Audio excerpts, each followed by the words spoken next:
कहाँ हिंदू है? कौन राष्ट्रपति हिंदू है? कौन प्रधानमंत्री हिंदू है? अगर हिंदू होता, भाजपा की लुटिया हम नहीं डुबोएंगे भाई। प्रधानमंत्री राष्ट्रपति हमको समय नहीं देते हैं। फतवा क्या होता है? देखिए, हम सनातन धर्म के अनुयायी हैं, हमारे यहाँ फतवा जैसी चीज़ नहीं होती है। हम आम व्यक्ति नहीं हैं, शंकराचार्य हैं। भगवान हमसे नहीं पूछेंगे? क्यों नहीं भारत देश एक कानून गौ माता के बारे में बना देता है?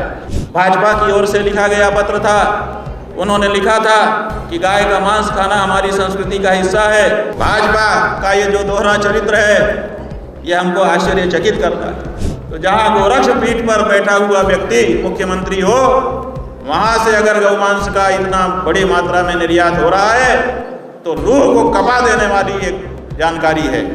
नहीं, हम ये कह रहे हैं कि आप कह रहे हैं कि जनता ने आवाज़ नहीं उठाई। हम भी तो भारत की ही जनता हैं, हम तो आवाज़ उठा रहे हैं। और हमारी आवाज़ क्या आपको नहीं लगता है कि समग्र हिंदू समाज की आवाज़ है? और अगर आपको लगता है तो ये हिंदू समाज बोल रहा है। हमारे हिंदू समाज को ज़रूरत नहीं है। जब 10-15 लोगों का प्रतिनिधिमंडल आपका किसी से मिलने जाता है तो 10-15 बोलते हैं, एक ही तो बोलता है। तो ऐसे ही हम 100 करोड़ हैं, 100 करोड़ सनातन धर्मियों की ओर से अभिमुक्तेश्वरानंद तीनों का आ जाएगा तब हमारा अभिमत हम सबसे छोटे हैं बाद में प्रकट करेंगे। तो तीनों जगह से आशीर्वाद का पत्र और वीडियोग्राफ उनके वक्तव्य का लेकर के आशीर्वाद का आए। जब इन्होंने हमको तीनों दिखाया तब हमने कहा कि ठीक है, अब चूंकि सबसे छोटे हम ही हैं, सबसे बाद में अभिषिक्त हम ही हैं, इसलिए इसको लीड हम कर रहे हैं। चारों शंकराचार्यों का आशीर्वाद इनके आंदोलन को है और एक स्वर है हमारे। हाँ जी, आप बोलिए।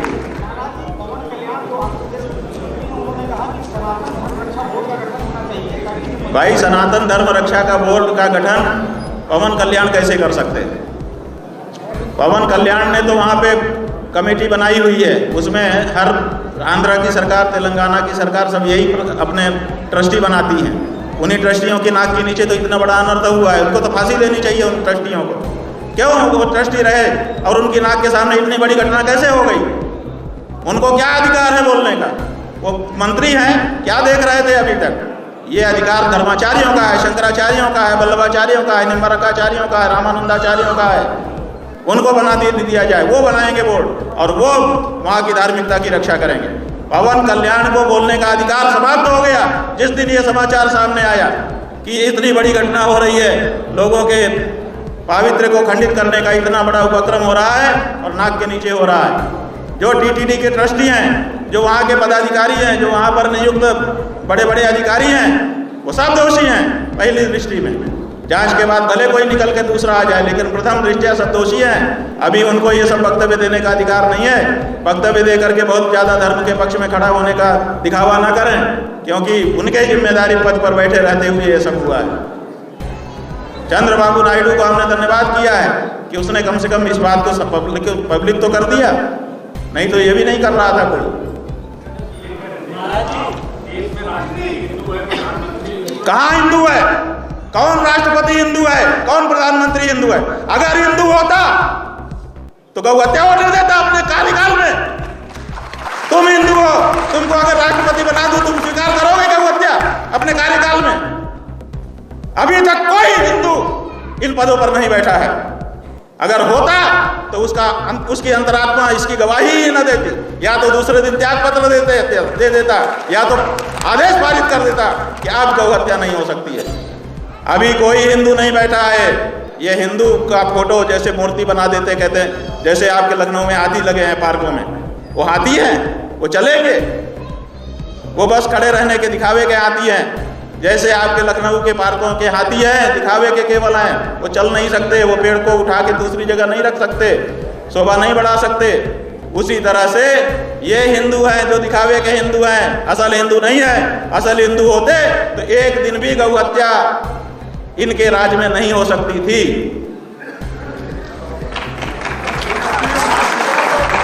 हाँ जी, आप बताइए। हाँ जी, गौ हत्या को रोकने का हमारे पास 2 तरीका है। एक तरीका ये है कि कानून बना दिया जाए, गौ माता को पशु सूची से हटा करके जो राज्यों और केंद्र की सरकार की सूची है, सामान की सूची, ये हमारे पास ये एसेट है, उसमें पशु सूची है, उसी पशु सूची में गाय का भी नाम लिखा गया है, जबकि हमारे शास्त्र, हमारी परंपरा कहती है कि गाय पशु नहीं है, तो पशु सूची से हटाया जाए और पूजनीयों की सूची में उनको रखा जाए। पहला काम, एक काम हो गया, उनका प्रोटोकॉल बदल गया जैसे ही ये होगा। दूसरे, हम स्वयं अपने स्तर पर बिना सरकारी सहायता लिए लोगों को तैयार कर रहे हैं और DNA टेस्ट करके जो हमारी शुद्ध वेद लक्षणा गाय है, ये जो गाय के नाम पे बहुत से पशु हैं उनके बारे में हम बात नहीं कर रहे हैं, जो शुद्ध देशी गाय हमारी है जिसमें वेद लक्षण घटित होते हैं, जिसके गोबर गोमूत्र हमारे लिए पवित्र होते हैं, वो जो वेद लक्षणा गाय है असंकरीकृत, उसकी पहचान करेंगे, पहचान करके उसको ट्रैकिंग पे रख रहे हैं और उसका प्रोटोकॉल हम बना रहे हैं और उसी प्रोटोकॉल के अनुसार वो रहेगी। एक एक गाय का हम ट्रैकिंग पे रखेंगे, एक गाय इधर से उधर होगी, हमको पता चलेगा, जाकर के घेर लेंगे। है किसी की हिम्मत कि हमारे द्वारा संरक्षित गायों को इधर से उधर कर सके? तो वो हम करेंगे, अपने स्तर पर करेंगे, लेकिन कानून सरकार बनाए ये हम चाहते हैं। सरकारी पैसे से नहीं करेंगे, क्योंकि सरकारी पैसा उतना पवित्र नहीं रह गया, वो हम गौ भक्तों के पैसे से ये काम होगा। हाँ जी, 1 मिनट इनका, पहले इनका दे रहे हैं। हाँ, मेरा सवाल ये है कि भारतीय जनता पार्टी ने धर्म सत्ता का बेजा इस्तेमाल करके शास्त्र विरुद्ध काम करके अपने राम मंदिर का उद्घाटन किया। अगर गौ माता के लिए खड़ा होगा, उसी को समर्थन देना है हिंदुओं को, और किसी को नहीं देना है। आप बताइए,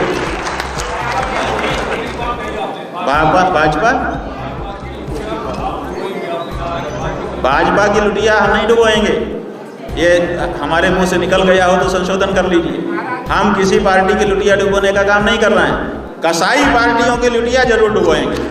अगर भाजपा कसाई पार्टी है तो उसकी लुटिया डूबेगी, कांग्रेस कसाई पार्टी है तो उसकी लुटिया डूबेगी। अब भारत देश में कसाई पार्टियां राज नहीं कर सकेंगी, ये हम कहना चाहते हैं।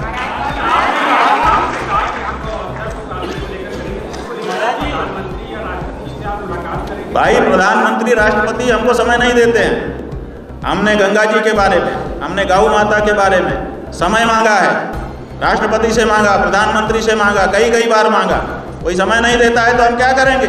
इसीलिए हम जनता के बीच में निकले हैं, क्योंकि हमने समझ लिया कि असली सरकार जनता है। अब जनता के पास हम जा रहे हैं। हाँ, फतवा क्या होता है? देखिए, हम सनातन धर्म के अनुयायी हैं, हमारे यहाँ फतवा जैसी चीज़ नहीं होती है। हमारे यहाँ तो विवेक होता है, हम लोगों का विवेक जागृत करेंगे। हम ये नहीं कहते कि ऐसा करो, हम कहते हैं ऐसा करना उचित है, ऐसा करना पाप है। गौ हत्यारी पार्टी को वोट दोगे तो गौ हत्यारों का समर्थन करने के कारण तुमको भी गौ हत्या का पाप लगेगा, और गौ रक्षक पार्टी को वोट दोगे तो गौ रक्षा का पुण्य मिलेगा। ये हम बताएंगे, फतवा नहीं जारी करेंगे। आप बोलो, आप बोलो। हाँ जी, एक मिनट, हम सबका सुनेंगे, बताओ। एक मिनट। देखिए, राजनीतिक पार्टियों की तरह बयान हम नहीं दे रहे हैं। राजनीतिक पार्टियों की तरह बयान का मतलब है गौ रक्षा के लिए बयान। कौन सी राजनीतिक पार्टी, जो बात अभी हमने कही आधा घंटे आपसे, किस राजनीतिक पार्टी ने ये बयान दिए हैं बता दो। आप कहते हो कि हम राजनीतिक पार्टियों की तरह बयान देते हैं। जो आपसे ये कहता है उससे क्यों नहीं पूछते हो कि शंकराचार्य जी जैसे दृढ़ता के साथ गौ रक्षा की बात कर रहे हैं, वैसा कौन सी पार्टी कर रही है? कोई पार्टी कर रही हो तो नाम बताओ उसका, और आकर के हमसे पूछने लगते हो आप। आपको भी तो पलट कर से पूछना चाहिए। अगर उनकी बात में दम हो तो वो बात हमसे पूछो, बेदम बातों को हमसे पूछते हो। एक मिनट, हाँ, ये बहन, हम सब आपसे पूछे। एक मिनट भाई। देखिए, हम गोरक्ष पीठ गए थे गोरखनाथ जी का दर्शन करने के लिए गोरखपुर, और वहाँ जाकर के हमने गोरक्षनाथ जी से आशीर्वाद लिया है। जैसे राम जी से कल लेके आ रहे हैं ना, ऐसे पहले गोरक्ष पीठ गए थे गोरक्षनाथ जी, क्योंकि उनका नाम ही है गोरक्षनाथ। तो उनसे हमने वहाँ पे ध्यान किया, बैठ करके परिक्रमा की, पूजा की, आशीर्वाद मांगा, शक्ति ली, तब हम निकले हुए हैं। तो वो तो मुख्यमंत्री हैं, गोरक्षनाथ जी से हमने आशीर्वाद ले लिया है, और जब तक वो मुख्यमंत्री हैं उनको मुख्यमंत्री के अनुसार काम करना है। वो गोरक्ष पीठ के महंत की तरह कैसे काम कर सकते हैं? कर सकते होते तो पहले ही दिन बंद कर देते, हम बता रहे हैं, लेकिन नहीं कर पाए। इसका मतलब कि मुख्यमंत्री पद के लिए उनका महत्व ज़्यादा है मन में। अब आप बताइए, आप बताइए।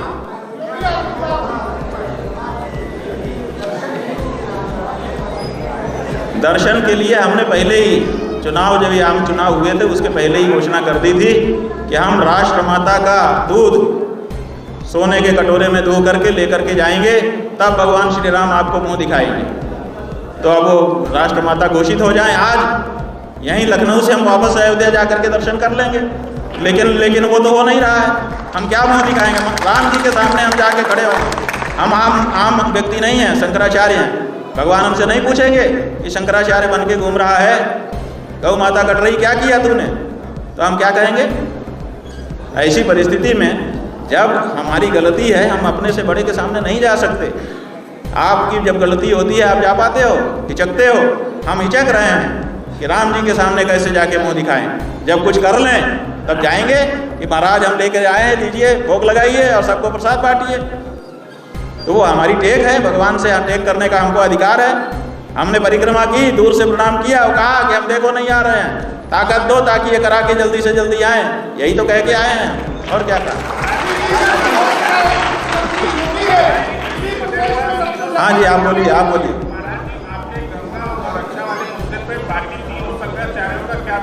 देखिए, ये गोपाल मणि जी यहाँ पर बैठे हुए, खड़े हो जाइए। असल में गौ प्रतिष्ठा आंदोलन के प्रणेता ये हैं। तो ये बहुत लंबे समय से गौ प्रतिष्ठा आंदोलन चला रहे हैं। बहुत जगह से जा करके, बहुत प्रयास करके ये हार गए। तब जा करके इनको किसी ने कहा कि चारों शंकराचार्यों के पास जाइए, उनसे आशीर्वाद मिलेगा, तब आपकी बात आगे बढ़ेगी। तो ये चारों शंकराचार्यों के पास आए, हमारे पास भी आए, चार में हम भी एक हैं।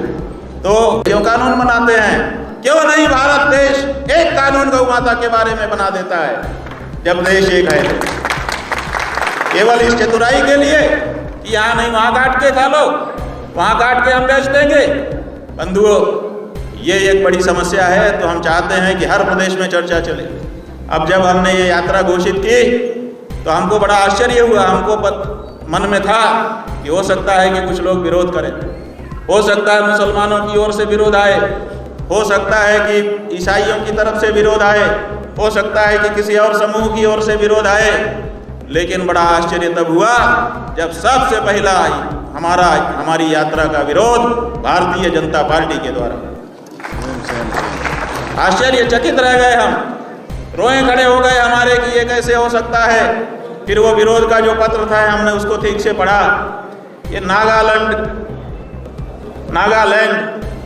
भाजपा की ओर से लिखा गया पत्र था। उन्होंने लिखा था कि गाय का मांस खाना हमारी संस्कृति का हिस्सा है, इसलिए हम शंकराचार्य जी से कहना चाहते हैं कि वो नागालैंड में प्रवेश न करें। बाद में फिर उन्हीं की देख करके नागालैंड के दूसरे दलों ने भी पत्र जारी किए, और बाद में तो जो वहाँ पर भाजपा से सम्मिलित सरकार है, जिसमें उप मुख्यमंत्री भाजपा का है, उस सरकार ने कैबिनेट ही बुला दी। और कैबिनेट बुला करके उन्होंने प्रस्ताव पारित कर दिया कि शंकराचार्य को नागालैंड में घुसने नहीं दिया जाएगा। क्यों? क्योंकि वो गाय की बात कर रहे हैं। गाय की बात करने वाले को भारत देश का नागरिक होने के बाद भी भारत देश के कृषि प्रदेश में कैसे रोका जा सकता है? ये आश्चर्य की बात है। लेकिन हमने अभी कार्यक्रम निरस्त नहीं किया है। हम नागालैंड भी जाएंगे हमारी प्रस्तावित यात्रा के अनुरूप। भाजपा का ये जो दोहरा चरित्र है, ये हमको आश्चर्यचकित करता है। उसके बाद जब ये वहाँ से आ गया तो अरुणाचल प्रदेश, अखिल अरुणाचल, वहाँ का जो स्टूडेंट यूनियन है आशू, उन्होंने अपने एक छात्र नेता को आगे किया। क्यों कानून बनाते हैं? क्यों नहीं भारत देश एक कानून गौ माता के बारे में बना देता है, जब देश एक है? केवल इस चतुराई के लिए कि यहाँ नहीं वहाँ काट के खा लो, वहाँ काट के हम बेच देंगे। बंधुओं, ये एक बड़ी समस्या है। तो हम चाहते हैं कि हर प्रदेश में चर्चा चले।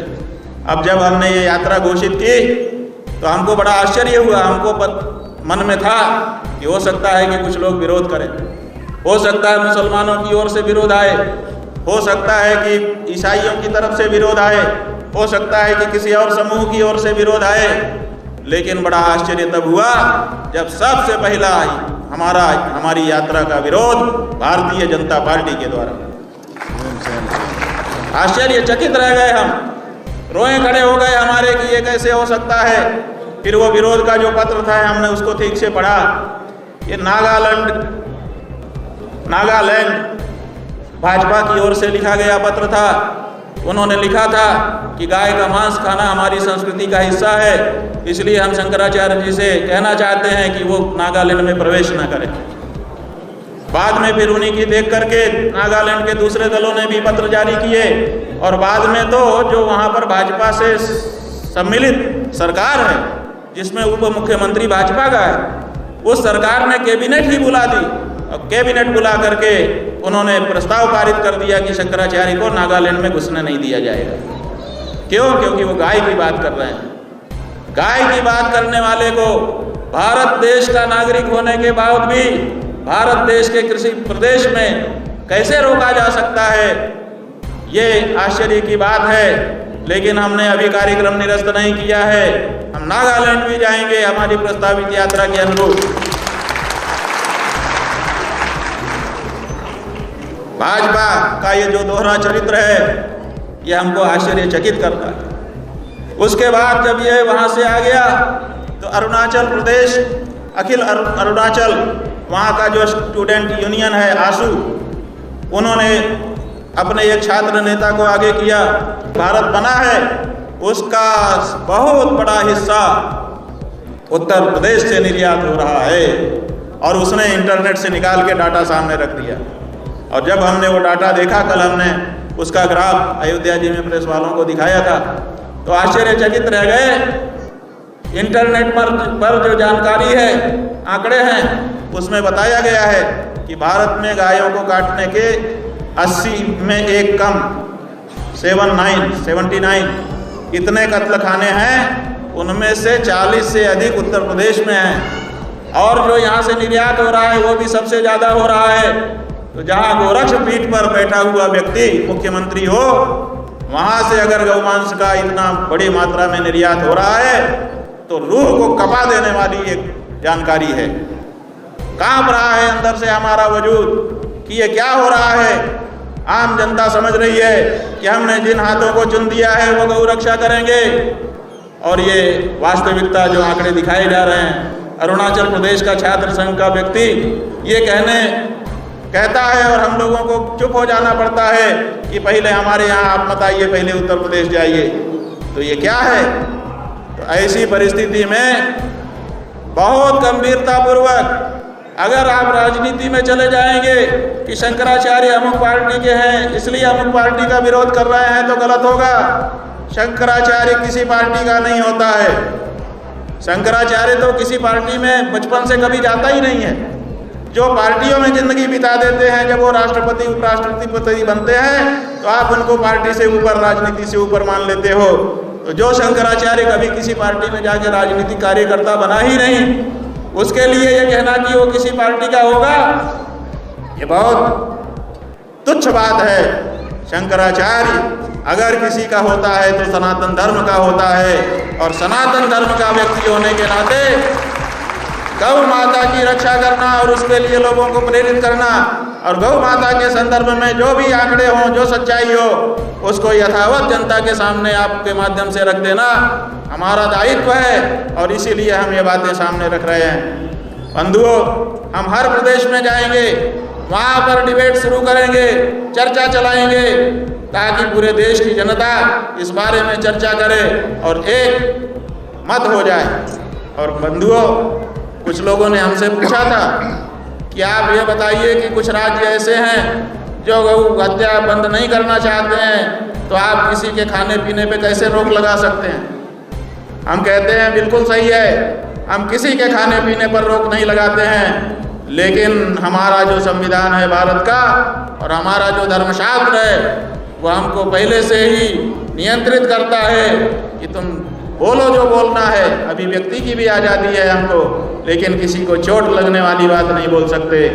उसी तरह से जिसको जो खाना है खाओ, लेकिन किसी को चोट लगने वाला भोजन आप नहीं खा सकते, ये हमारा कहना है। गाय का मांस जब आप काट करके खाते हो तो हमको चोट लगती है। 100 करोड़ से ज़्यादा हम हैं और हमें चोट लगाने वाला भोजन करने का हमारे ही देश में रहने वाले किसी नागरिक को अधिकार नहीं है। अगर ऐसा सोचा जाए कि सब एक मत के हो जाएंगे तो कभी नहीं होता है। इसीलिए बहुमत की व्यवस्था बनाई गई है। इसलिए इस देश का बहुसंख्यक जो चाहेगा वही खाया जाएगा अल्पसंख्यकों के द्वारा। अल्पसंख्यक ये नहीं कह सकते कि ये तो हम खाना हमारा अधिकार है। अगर आपका अधिकार है तो आप अपने शरिया वाले कानून के देश में चले जाइए, अपने बाइबिल वाले कानून के देश में चले जाइए और अपने दूसरे देश में चले जाइए। वहाँ क्या खाते हैं हम रोकने नहीं आएंगे, लेकिन यहाँ बहुसंख्यक रूप से हम हिंदू रहते हैं, इसलिए यहाँ पर आप रहना चाहते हैं, आपका स्वागत है। हम आपके विरोधी नहीं हैं, लेकिन आप हमको तलवार की नोक के ऊपर रख करके छाती में कीला ठोकते हुए रहें, ये बिल्कुल स्वीकार नहीं किया जा सकता है। तो ऐसी परिस्थिति में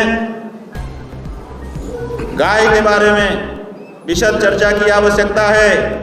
और अब हमने ये कहा है कि हमने पहले कांग्रेस पे भरोसा किया कि ये गौ हत्या बंद करेंगे, उन्होंने नहीं किया, हमने उनको कहीं का नहीं छोड़ा।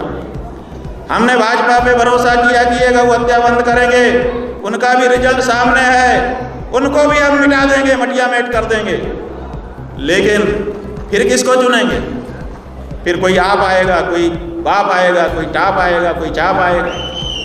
किसको किसको चुनते रहेंगे और किसको किसको परखते रहेंगे?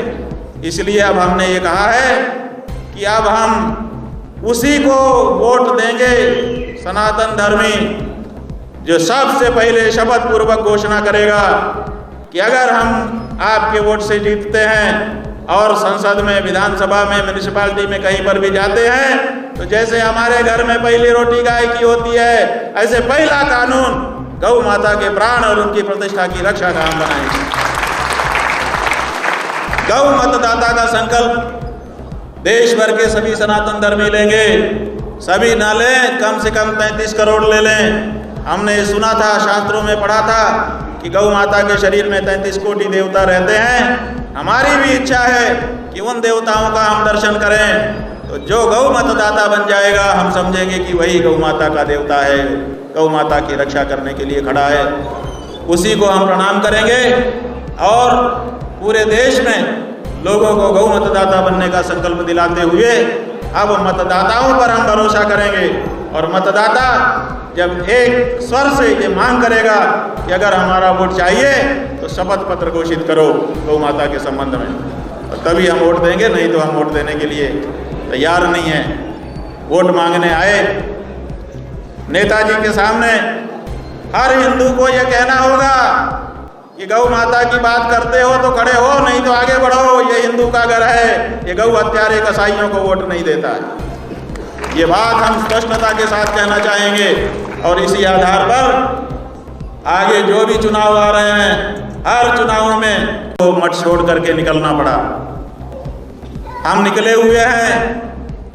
कल अयोध्या जी गए थे। अयोध्या जी में जाकर के हमने भगवान श्री राम के रामकोट की लगभग 3.5-4 किलोमीटर की जो परिक्रमा है वो परिक्रमा की, और परिक्रमा करके भगवान श्री राम को, रामलला को प्रणाम किया और उनसे ताकत मांगी कि प्रभु, जिस शक्ति से आपने रावण जैसे विप्रधेनु के द्रोही का दलन किया था, वही शक्ति हम हिंदुओं को फिर से प्रदान कीजिए। आप अगर आए हैं तो आपके आने का परिणाम होना चाहिए, और परिणाम यही है कि गौ हत्या बंद होनी चाहिए। भगवान श्री राम ने वो शक्ति हम लोगों को प्रदान की है। अब हम लोग आपकी लक्ष्मणपुरी में आए हैं, क्योंकि राम के साथ साथ लक्ष्मण की भी आवश्यकता है। कभी कभी राम थोड़ा विनम्र होने लगते हैं, उस समय लक्ष्मण जी की जरूरत पड़ जाती है, वो ललकारते हैं। तो राम की शक्ति के साथ साथ लक्ष्मण जी का ओजस्वी वक्तव्य भी हमको आवश्यक था। इसीलिए हम उत्तर प्रदेश की राजधानी लक्ष्मणपुरी में आए हैं और यहाँ पर लक्ष्मण जी से प्रार्थना कर रहे हैं कि हमारी वाणी में कभी कोई रोक ना आए, हमारी वाणी सच कहने की सामर्थ्य रखे, ये आपसे हमको चाहिए। और यहाँ से हम निकल रहे हैं। गौ ध्वज की स्थापना हमने यहाँ पर कर दी है। अब 33 दिनों में 33 प्रदेशों में जाएंगे। 3 जो प्रदेश हैं अपने भारत के वो समुद्र के अंदर हैं, इसलिए अभी हम साक्षात वहाँ नहीं जाएंगे, वहाँ प्रतिनिधियों के माध्यम से जाएंगे। इस तरह से 33 दिनों में 33 प्रदेशों की यात्रा करके सभी प्रदेशों में गौ प्रतिष्ठा ध्वज की स्थापना करेंगे। आप पूछेंगे कि इससे क्या होगा? बिल्कुल सही प्रश्न है आपका। हम आपको बताना चाहेंगे कि ये हम इसलिए कर रहे हैं कि अभी हमारे देश में एक चतुराई हो रही है, चालाकी हो रही है। क्या हो रही है कि जहाँ पर गौ भक्त ज़्यादा रहते हैं वहाँ पर गाय के बारे में कानून बना दिया गया है कि हम तो कानून बनाते हैं, इतनी सजा होगी, ये होगा, वो होगा, और बाकी प्रदेशों में खुली छूट है।